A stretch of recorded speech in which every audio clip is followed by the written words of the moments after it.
How's it going, guys? Welcome back to Fraud on the Telly. Today it's that time of week, once again, Critical Role Theory time. Today we're going to be going over some Critical Role Campaign 3 theories using the information that we learned post last week's episode of Critical Role and Matt's huge bombshell. As always, if you enjoyed the video, learned something new, make sure you like, comment, and subscribe. Don't forget to check out some of our other Critical Role and Legend of Vox Machina content as well. Don't forget to ring that tiny bell so my videos go directly into your feed. Let's get right into it, shall we? So last time on Critical Role, before the Christmas break, Matt dropped some crazy more bombshells on us. That's right, it was finally revealed what the entity within the moon was, and apparently what happened to these two missing gods. Two missing gods that we learn are named Ethodoc and Vordo, that apparently were consumed, eaten, or somehow destroyed by a certain weird space entity. Some kind of creature named Predathos, a creature apparently so powerful and strong that it made the gods of Exandria scared enough to have to work together with the primordials pre-founding to take a continent of Exandria and turn it into Ruidus, trapping Predathos inside of it. This might explain why we saw a city on Ruidus all those weeks ago in those episodes. It's possible, I guess, that this city could be literally a city that was from one of the continents of Exandria that it was taken and created using created into Ruidus. That, though, is the least of our worries. So just what the heck is going on with Predathos? Now, we don't know exactly what Predathos is. It seems, like we said, whatever it is powerful enough. For one, it was able to just devour two gods. Now, we know in D&D and Forgotten Realms, as well as Critical Role lore, that gods themselves are extremely hard to destroy. There's a reason why the Betrayer gods themselves haven't been destroyed, merely locked away. As well, to our knowledge, it seemed like the only gods that have actually been destroyed, or what we view as destroyed, was the former god of death that the Raven Queen wiped from the face of existence, removing its name when the Raven Queen ascended. So then what happened to Ethodoc and Vordo? Are they dead? Are they truly destroyed? If so, that's pretty freaking scary. There's this crazy being, Predathos, whatever it is, some kind of elder god, elder evil space entity that I guess has been tracking and chasing the gods of Exandria. We remember using our Critical Role lore going way, way back to the founding that the gods of Exandria came to Exandria from some other realm, and in some kind of a sense they're all related. They're kind of a whole big family in a way, because they came together from some other realm, coming to Exandria, making it their home, where the primordials, these elemental beings, had kind of made their home already in Exandria. They formed a truce, and together they brought life and beings, mortals, to Exandria. Now, apparently these gods had been chased in the founding by Predathos to Exandria, thus causing the chain of events that we already talked about, with the two gods being devoured, and thus the rest of the Betrayer gods, prime deities, and the primordials working together to trap this mofo. So what exactly is Predathos' goals, besides obviously escaping? It seems like this thing is pretty hell-bent on destruction. If we can gain any kind of evidence from Otahan, as well as our other characters. Otahan specifically, though, with Imogen, speaks about culling, destroying. We see images and dreams of destruction in the Feywild, as well as the prime material plane. It seems like destruction is kind of the name of the game for Predathos. Maybe it's some kind of eater of worlds. In Forgotten Realms, there exists this concept of a elder evil, a kind of Cthulhu-esque mythos, elder god type being that exists. Usually they're more powerful than the traditional gods pantheon of Forgotten Realms, and they're kind of like, they transcend space and time in many ways. One of them is a eater of worlds type entity. Now, I don't know if this is what Predathos is. It seems it's kind of similar. Like we said, it's got to be super freaking strong, and that just leads me to wonder, if this thing is so bad and evil, why would the Cerberus Assembly and people in the Feywild, the Unseelie Court, be working towards some kind of assured destruction of Exandria. What's in it for them? We can kind of see why maybe Otahan and other Ruidus-born would be sucked into this plot, but what's in it for specifically the Cerberus Assembly? Now, we know that the Cerberus Assembly is a whole little cabal of wizards, and we know how the pride and the ego of wizards is ultimately their downfall. It's possible that maybe these wizards think that they can control whatever power is in Ruidus. It's also possible that they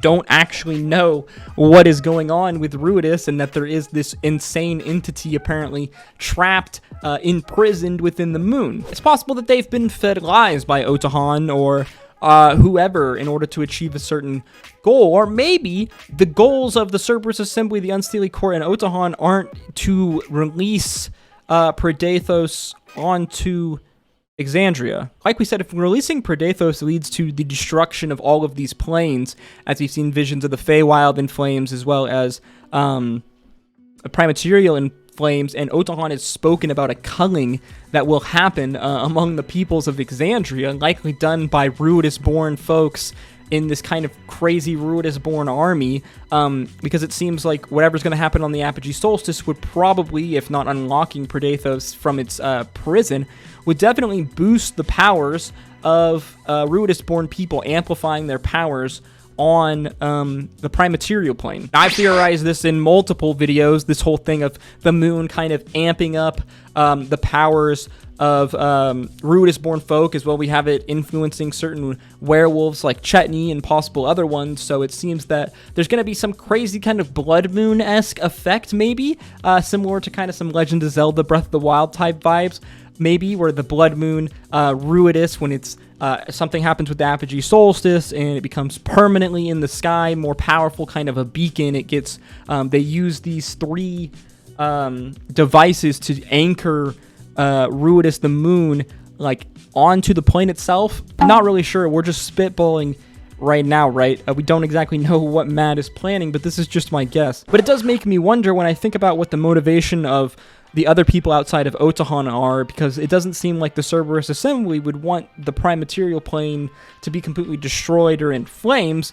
Well, not unless, I guess, they could somehow come out on top, or maybe they're just egotistical enough or prideful enough to believe that they could actually control this insane power of the moon. So what then is the future of Campaign 3? Well, it seems like the immediate future, the Bell's Hells will be moving to the Feywild to try to destroy one of the devices. I mean, like we said, we know that there are 3 devices that are being used on the Apogee Solstice to do whatever the heck is going to happen with Ruidus on the Apogee Solstice. One in the Feywild, one in the Primaterial, and one in the Shadowfell. They all exist on the same geographic point, spread out across 3 planes, like we said, an anchor. It seems that they're going to go to the Feywild and potentially destroy one of these devices. Possibly one of these devices being destroyed would be enough to prevent the ultimate, biggest, catastrophic, worst ending, and thus making maybe a more easy mess for Bell's Hells to cleaning up for the rest of the campaign. Possibly if they destroy this device in the Feywild, then maybe that means Predathos isn't released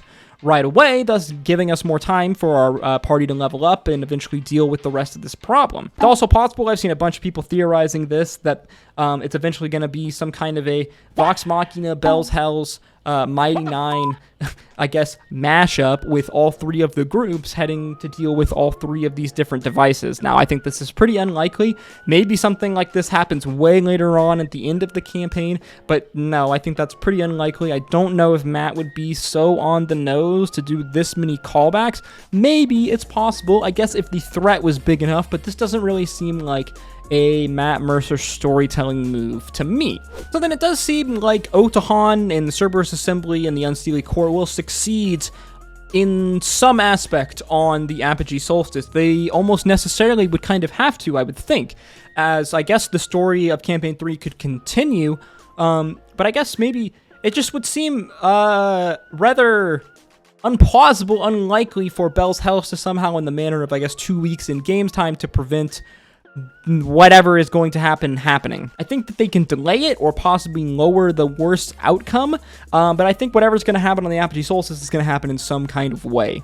Likely then the rest of the campaign will be picking up these pieces and stopping the eventual release of, I just blanked on his name. Predathos, that's his name, guys. A la Vecna in Campaign 1 style, but I'm not really sure, honestly. As well, part of me wonders if somehow the two gods that were eaten by Predathos are somehow inherently linked to the Feywild and the Shadowfell, respectively, because we kind of have these three different entities in Predathos, Ephidoc, and Vordo. That's three entities, right? And then we have the Feywild, the Shadowfell, and the Prime Material. Things come in threes. Obviously, it could be just coincidence, but part of me wonders if there's going to be some kind of link here that gets further fleshed out as we go. The best thing we have right now to predict what is going to happen is what we've learned about Predathos and it eating the two gods so far, as well as Otahan's words to Imogen way back in Bossaros or whatever it was when she spoke to her about culling. I can't remember the exact lines. We talked about it in the episodes at the time. There was a whole conversation between the two of them where Otahan's trying to move Imogen over to her side, the Ruidus-born kind of powerful, exalted side, I guess, in a weird, kind of superiority way, and that they're going to cull maybe the non-Ruidus-born or the non-chosen, I guess, whenever the apogee solstice happens and whatever happens, and then the power increases for Ruidus-born people, most likely. And I would imagine that Otahan, with her army of Ruidus-born people who are all jacked up on moon juice, and their psionic powers are super flowing, could probably completely take over a whole entire continent, like Marquette, potentially. This culling or kind of destruction seems to line up with what we know so far about Predathos. So I can, like we said, I can only imagine that there's going to be some kind of great destruction that happens on the apogee solstice. Personally, I don't think it's likely that Predathos would be released, as if this entity is so powerful and strong that it made all of the gods, including the betrayer gods and the primordials, work together just to seal this thing, well then how the heck are a bunch of mortals going to handle it if all of the prime deities are trapped behind the divine gate and all the betrayer gods are sealed away in their retrospective places? This doesn't seem like a job that maybe merely mortals can handle, unless maybe that's the moral of the story after all, and that we don't need gods to solve the problems that happened on the material world. Who knows? Expect more theory videos and me kind of fleshing out and ranting about this in the future as I kind of further extrapolate ideas, as well as we just get more information once Critical Role Campaign 3 starts back up again. Look forward to reading your thoughts and theories in the comment section down below. As always, if you enjoyed the video or learned something new, make sure you like, comment, and subscribe. As always, guys, I hope to see you in the next one. Stay safe out there. Until next time, peace, love, adieu.